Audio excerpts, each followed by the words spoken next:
nó đo chậu cứ tì lò để tôi chọn chế họ cho họ lúc bán chế đó nè họ nọ ôi lúc vàng để nó chụp bể bà đi họ bùa mẹ nè nhớ trôn từ tụ cá cho sàm nhẹ và mù trâu phụ bà màn thế thăm điện thế thì hồng chạc cần phải phan năm lực nè nó nè tụt cho nó giờ tụt cho là để năm sàn muốn cho sát tỷ và cần phải phan năm lực nó cũng giờ inu chạc cú thế hốt chùa rong cơ thế ở bên nó đủ lò na là chỉ cho nông dạng số tên nó làm lông ta cho xe trong này nó nè cho kế số nó chỉ cho muốn tròn đảo và thăm điện thì thang ngà đồn hồng đồn rồi là cho muốn tròn đảo và kế trí trâu nè cho số nó nè tụi đây nó trong nó ta chỉ mà tụi trên tụi nào lo cần cổ nè bố bỏ tí ở sân tụi nó chỉ tôi sụt kế tê sụt chia thì tàu lúa đấy nè tụi đây nó nè ta chỉ lúc trên nó chỉ nếu họ chỉ lo để họ chỉ lo chỉ cung chế trong này nó bỏ chế tê tàu rồi trong nó để trên từ trong này nó thứ trong đó còn nó bé chỉ kiệt trắng nè lúc gần thì chỉ kiệt trắng chỉ ô tô tụi nó mê thế nè đó chỉ do thì kiệt trắng là kiệt trắng chỉ sắm ăn ô tô tụi nó lo thế bụng to thế từ trắng nè cho khó là kiệt lúc trắng nó chỉ do bé cho mệt chỉ nó chỉ để do cầu cho cổ xa mệt con tao vì là thì nè chỉ nhưng sắm ăn ô tô thì để lo chắc còn từ đó nó nè nên tự hồ lúc chẳng họ lo thì để lo chắc còn từ nó thì nữ lo xía hàng nè lo xía hàng thì ô tô cho để chẳng hàng thì giờ là kia chắc thì để lo chắc nó lo chắc còn nó ôm bên bộ nữa nó bây giờ ta tỏ chúa o lần chú hỏi ít tu đời mộng nè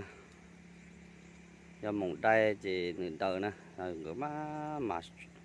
chú mà xua bể lo gì có chọn gì nhỏ hồ là chọn gì đi về mà chọn gì chi cả nhỏ gì chọn gì là mà ta là ô po đặc áp ba nó nè chỉ mà lấy xí xô cho tiền tu nè nó nữa tụi đây nó nhóc kia được kế thế nè chế chỉ kế lên từ trong này nó thế nè cũng nó có giờ in không bùn thế nó thăm ít nữa bùn bí mai lầu nè nó giờวันที่กบเปล่าnè chỉ cháu họ lử lát chỉ lử so ta đó lử phạc giờวันที่กบเปล่ากดchíกดtrâu nè phẳng bùn chỉ có xa có gì nữa chỉ cho giaoวันเสาร์วันอาทิตย์นะchỉวันที่กดchua chỉ choว่าหรือลัดนะหรือมาเลยว่าหรือนะ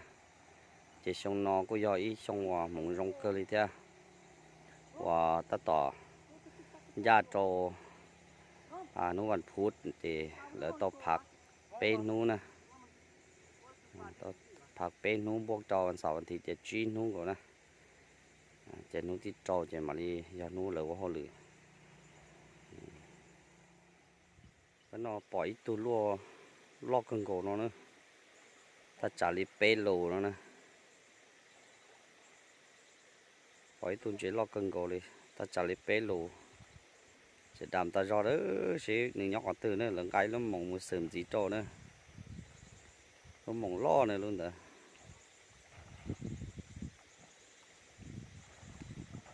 bé lần plò này dùng trà này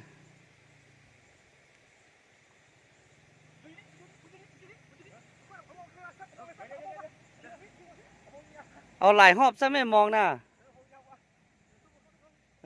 ก็ค่อยตูดซะแหละจะอยู่หัวหน้าเป็นเอาโอเชโอจ๋า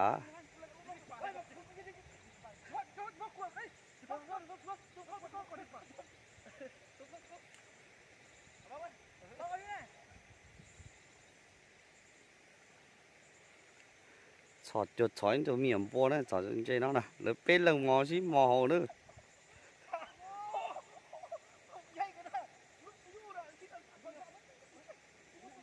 ô lúc mong chỉ lái nó nữa lúc mong mê rồi trong đột ta lên nó nữa phải bể thế nào là lại họ mẹ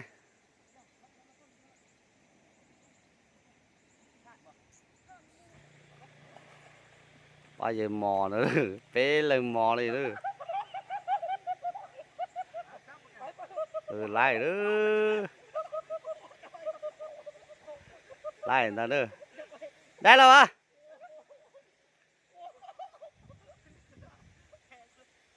đây là ba ô kingเอาจนได้เนาะ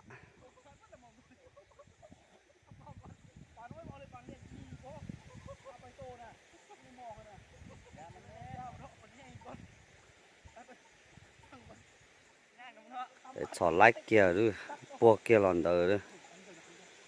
พวกเกียร์หลอนเตอร์nó nữa chứ cũng sai không chả nữaโอ้3 คนจับปันจำหมูนี่เบิดละออกละเบิดละอันอยู่ในฮั่นเลย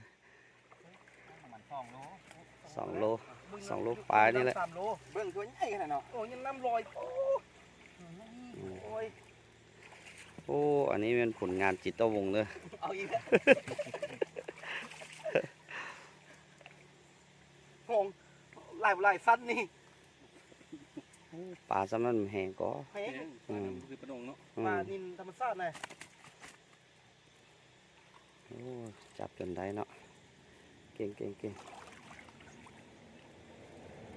ปลาน้อยบ่เอาเลยเนาะเอาเลยโบราณปลาน้อยปลาสับประตูแหละปลาแดงเอาเดี๋ยวใส่ที่เข้าอ่ะเขาโอ้บอกเขาตีเอาใส่มึงเดี๋ยวได้ขึ้นวัดบกลูดเลยซ้ำบวชนั่งให้เลยเสียงที่ให้ว่าเขาบอกเขาเอาเสียงเขาเอามันเข้าเลยมันเขาได้กินปลาแล้ววันนี้ไปใส่ไปเขานะเขาเนี่ยแกะนี่มาแกะเข้าเอาอันนี้จะบุกเข้าน้องมือส่งเข้ามาเราเคยเอาไส้มาละจับไปเลยเดี๋ยวเอาไส้หุบกันไหมไส้หุบปันหนึ่งกันเดี๋ยวเอาผลงานโอเคได้ละ3 คนปันจับมือเลย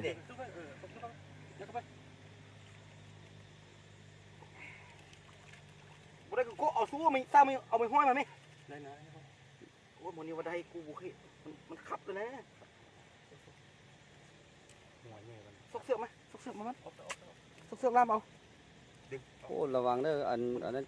ทึกมือมั้ยบ่ได้กินเลยไปซกเอาไม่ห้อยนะนมเนี่ยไม่ตัดต้นไข่นะไข่ตัวนี้ต้นไข่นะไข่ทางนี้ดิเหี้ยแล้วหัวมีแต่ตาแซมวกเบื่อสุดเลยมันบอกเข้ากับจิโก้เนี่ยมันเข้ายังอยู่กูยังว่าจะทับปลานะยังตัวน้อยเนาะเยอะกว่านี้ก็โอ้ยอยู่ในกากใหญ่กันนะอยู่ในกากดำอยู่น้ำนะนี่น้ำลอยนะนักกากขยายในน้ำนะเต็มซุ่มเลยก็มองไงหนึ่งเนาะมันเนาะ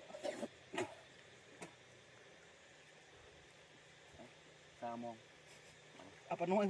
มันเรียกที่2ไปข้าวตอนเดินฟองสาวก่อนยาวๆนี่เอาได้ละตัวนี้2 โลปลาย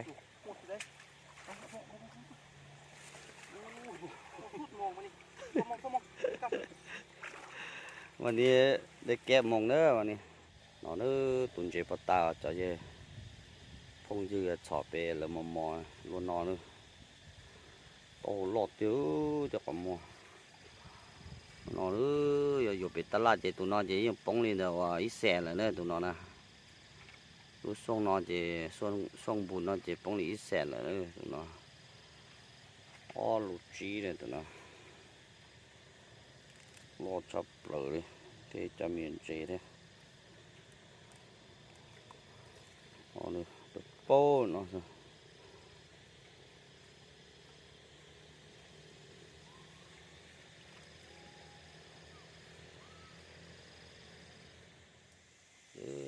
lại tớp lại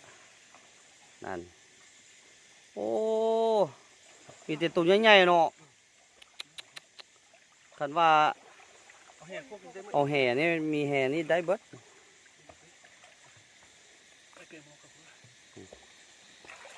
นี่เด้อ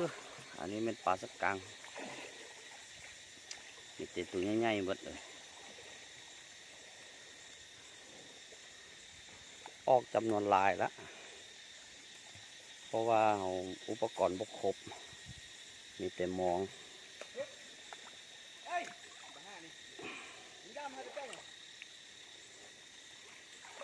นี่เด้อ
ประมาณ2 โลไปเนาะ นั่นแหละก็ได้สูบฟ้าเมื่อไรยังไม่ได้เข้าประมาณ10 ปีไปเข้าอยู่ โอ้มีดอยู่อันเดิ น้ำมีไม่รู้สิเฮ็ดยังไง นั่นน่ะตัวน้อยนะตัวใหญ่อยู่ไหนฮะ น้ำนี่ใช้น้ำมันคุยมอ่ะ ใช้รถน้ำนี่ รถน้ำบริสุทธิ์ ว่าฟรีบัดติ ฟรี ไปกับพี่ เอ้ยได้กินแห้ง ก้อย โอ้ยนี่ ก้อยป่ะก้อยสุกกว่าก้อยดิบ ไม่ดิบแล้ว ก้อยขั้นน้ำก้อยขั้นน้ำ โอ้ยสักมันจะให้รู้ว่ากินไง อ๋อมันมีนึ่งซุก นี่ปลานี่ธรรมชาติบนปลาดินนี่เรื่องก็มีใครอันนี้บุคิวปลาดินธรรมชาติแซ่บเลยปลาดินธรรมชาติ แซ่บปานนี้ครับย่าคือสิได้กินมันแล้ว ดูแล้วให้ผมบอกเลย ผลงานจิต นมได้จับเลยเสียบจับได้หมอคาดหัวเหนื่อยแล้วยาว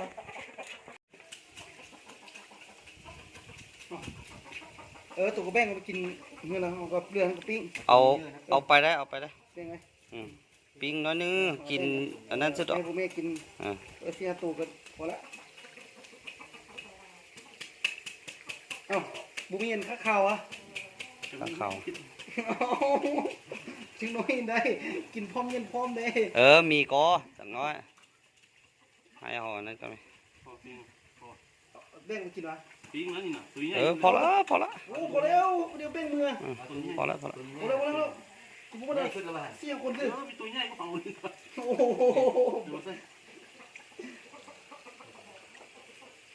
หกินกระโดดกินปลาอย่างปลานินเด้นี่เลยโอ้สี่คนดื้อ ทำสิกินเนาะ กินหลายพวกอะไรพวกนี้พอเตี้ยตัวเตี้ย จะมีตัวขึ้นมาจะมีตัว เดี๋ยวไอ้สุกสิมา ใส่ถุงยางไว้ไหมมาถุงยางมีบ่ อยู่จ้องอยู่ไหนนะ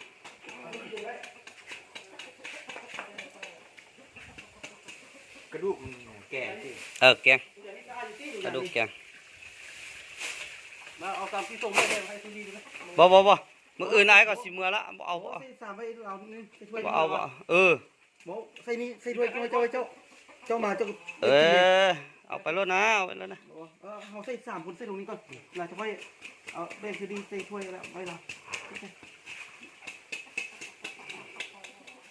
จังน้อยก่อน เอาข้าวหมูเกงนี่ เดี๋ยวทำ อันนี้เนี่ยเห็ดก้อยปลาเด้อตัวนี้มันปลานะปลานีนตัวเมื่อกี้นี้เพิ่นจับหมูอยู่ในน้ำฮะ ยาพอได้มัน ใส่มอง2 สั้นนะ แน่แท้นี่ปากเบิ่งในเล็บมือนี่พอดีข้าวตัวอะไรถามเลยมันมาคั้นมือดำๆนี่กลุ่มแก้ขี้เลย ลงน้ำกับข้าวแล้วมึง ว่าบางนาพิมพ์ราคาเลยนะ อันน่ะปลาแดกอยู่อันก็มีก็ กลัวไม่หอมเลย โอ้ยจีนเขามันอันยัง เคยมีบวกเทียบอ่ะ หอมบัวหอมยังก็ บวกเทียบเลยสักนิดนึงเทียมหัวนะหัวนะ โอ้บ่มีแต่บ่ไอส่วนหลายไอบ่สู้ไซนั่น หอมใส่สดนั่นสิ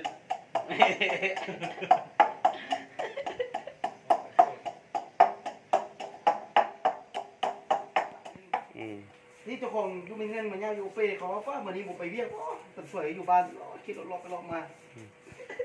อ๋อเขาเวียกตัวแรงก็คือพวกมือน่ะยืนเลือดใหญ่เข้ากับเข้า3 มื้อเลยเวียกเขาปกติ8 โมงมายังมี3 กะ บริหารครบ ต่อมา โอ้แม่มึงไปล้างมัน โอ้ยตรงล่างนะข้าวคั่วสินะหอมๆนี่ บอกมันเข้ากันหมด พวกพักเขาตับข้าวคั่วเสร็จแล้วเอาใจมึงซะ ที่บดแก้ อ๋อปลาก็เลยที่กินหัวปลานี่บริเกณฑ์ว่า เดี๋ยวจะมือกินข้าวเนี่ยข้าวแต่มึงก็ข้าวแต่มึงแกงก็เอามันจะน้ำจะร้อนเลยได้เดียวกินเล่น โอ้น้ำนี่เปิดทิพตลอดเลยน้ำไปซื้อเลย โอ้ยเปิดแล้ว ตัดไฟบริซื้อนี่ครับมาสิเนาะอ้าวโว้ยเอานี่ ฮะ เอาน้ำนี่ก็ได้ป่ะแกน้ำดื่มป่ะ น้ำก็ได้นี่ก็ได้นะนี่นะเอาตัวนี้ค่อยแซ่บละ โอ้โหตัวเส้นนี่ พวกตัวนั้นบุสู้ตัวนี้ต่อ ต้องเอาซามาบ่ได้มาบ่ โอ้ซาว่าเอาอยู่ฮันจังนั้นสิประเด็ดอยู่ฮัน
มาจัดมื้อนี้แรงนี้ถือว่าโอ้คักสุดแล้วเด้อนี่ เอาเกี่ยวๆมาเรื่อย ปลานินเด้อนี่นะ ๆเอ้านกกระทานี่มันบ่ขี้ปะ คิดได้บ่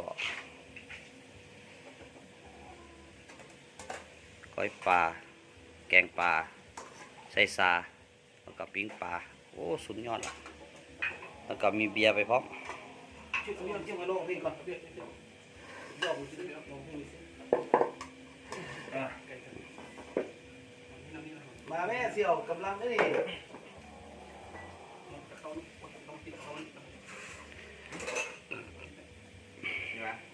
เอากินเลยได้ไอ้น้องกันนะ